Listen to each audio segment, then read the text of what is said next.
بسم اللہ الرحمن الرحیم. السلام علیکم and a very good day my dear friends. دوستوں، سجنوں، متروں، ساتھیوں، گرانو ملگرو، یارانو، کامریڈس.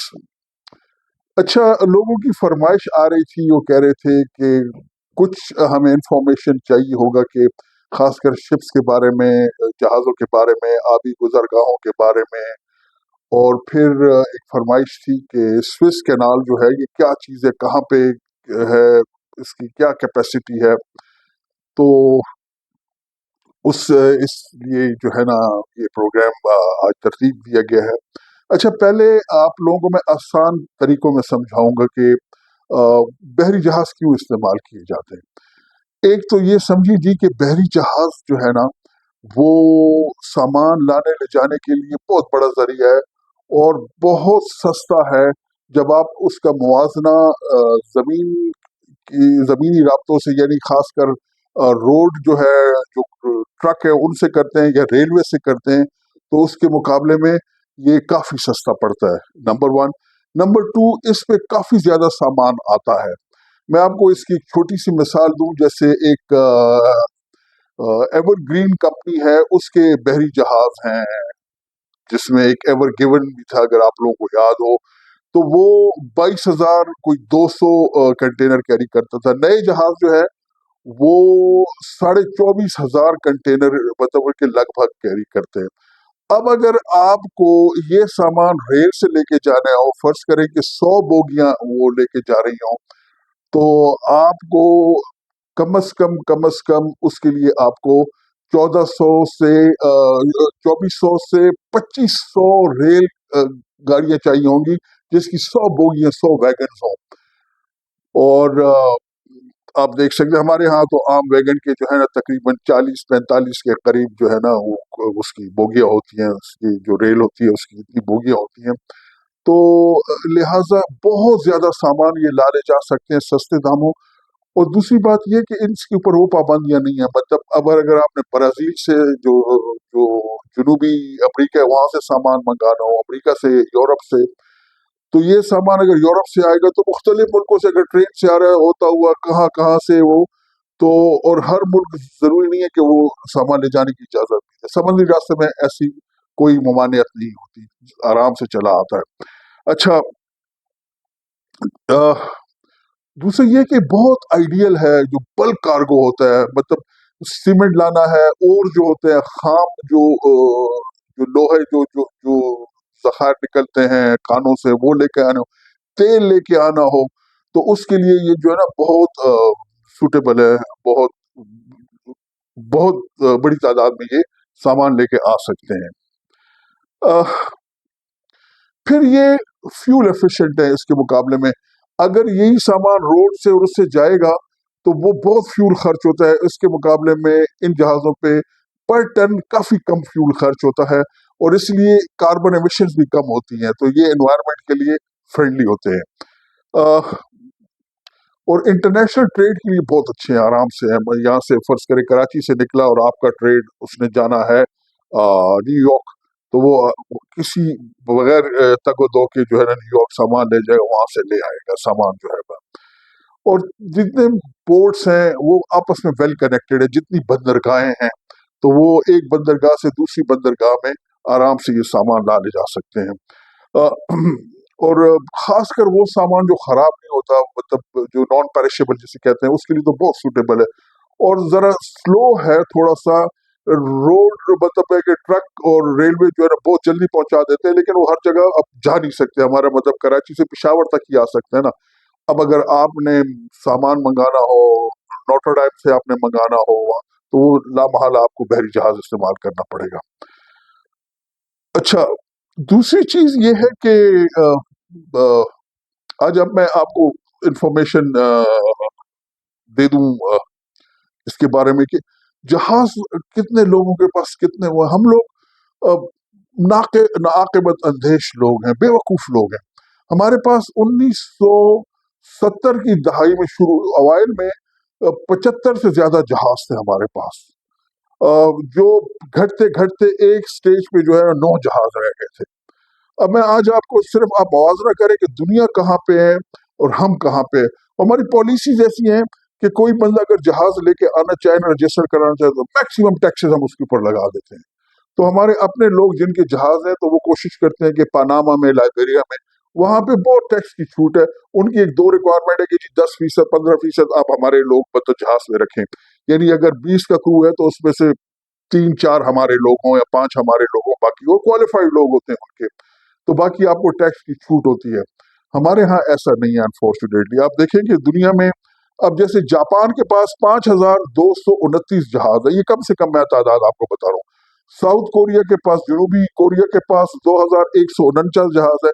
پاناما بہت چھوٹا سا ملک ہے، بہت، اس کے پاس رجسٹرڈ جہاز 8174 ہے، کیونکہ باقی بہت سے لوگوں کے کم از کم 100 پاکستانی ایسے ہیں جنہوں نے پاناما میں جہاز رجسٹر کرا رہے ہیں، اور ایک ایک پاکستانی کے 4-4، 5-5 جہاز ہیں۔ اچھا، چائنا کے پاس 9530 سے زیادہ جہاز ہیں۔ انڈیا کے پاس 1900 کے قریب جہاز ہیں۔ بنگلہ دیش کے پاس 558 جہاز ہیں۔ اس وقت پاکستان کے پاس صرف 60 جہاز ہیں۔ سری لنکا کے پاس 90 جہاز ہیں۔ مالدیو ہم سے کہیں چھوٹا ملک ہے، اس کے پاس 67 جہاز ہیں۔ امریکہ کے پاس تقریباً 3500 جہاز ہیں۔ روس کے پاس تقریباً 3000 جہاز ہیں۔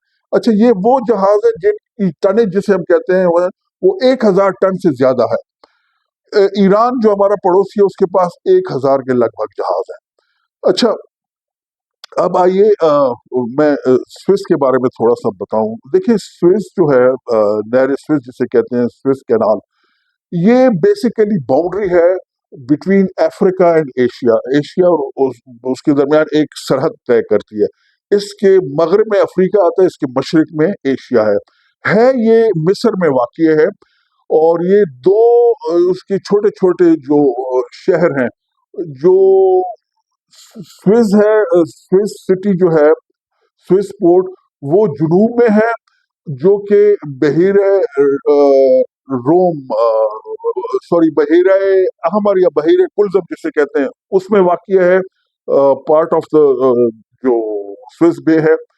اور جو شمالی پورٹ ہے، پورٹ سعید جو ہے، وہ بحیرہ روم میں ہے، میڈیٹرینین سی میں ہے۔